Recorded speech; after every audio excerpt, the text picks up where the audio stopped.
আজকে আমরা ডিআই অফিসে তালা ঝুলিয়ে বিক্ষোভ দেখাচ্ছি, কারণ আমরা যোগ্য, আমরা চাকরিহারা, কোনো দুর্নীতিতে আমাদের নাম নেই। তাহলে কেন আমাদের চাকরি যাবে?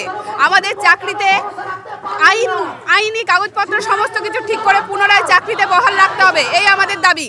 আমরা মাননীয়ার প্রতিশ্রুতিতে ভুলছি না। নেতাজি ইন্ডোর স্টেডিয়ামে উনি সেদিন যেগুলো বলেছিলেন সেগুলো সবটাই ওনার মৌখিক প্রতিশ্রুতি, এবং সেটার কোনো সঠিক দিশা আমরা পাইনি।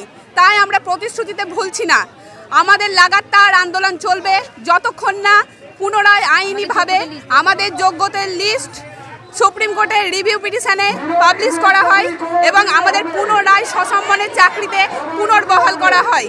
কোনো সিভিক টিচার নয়, কোনো ভলেন্টিয়ার সার্ভিস নয়, পুনরায় আমরা আমাদের চাকরিতে সসম্মানে ফিরে যেতে চাই। তার জন্য আমাদের লাগাতার আন্দোলন চলবে। আজ থেকে সব জেলায় আজকে ডিআই অফিসে তালা দিয়ে বিক্ষোভ দেখানো হয়েছে। আমরা আমাদের চাকরি পুনরায় ফিরে পেতে চাই, অধিকার ফিরে পেতে চাই। কেন? আমাদের কোনো দুর্নীতির নাম নেই, তাহলে কেন আমাদের চাকরি যাবে? কেন যাবে? কেন উনি আবার যোগ্য অযোগ্য মিশিয়ে ফেলছেন? আমরা যোগ্য, কোনো দুর্নীতিতে আমাদের নাম নেই। হ্যাঁ, আমরা মুর্শিদাবাদের পিটিশনাররা আজকে সমস্ত জেলাতেই এই কর্মসূচি নেওয়া হয়েছে যে ডিআই অফিসগুলোতে তালা দিয়ে বিক্ষোভ দেখানো হবে। না, ওনার আশ্বাস আমরা কোনো সঠিক দিশা পাননি, দেননি, এবং ওনার কোনো সঠিক দিশা ছিল না, ওনার কথাবার্তা সঠিক নয়। বাংলা টুডে নাও।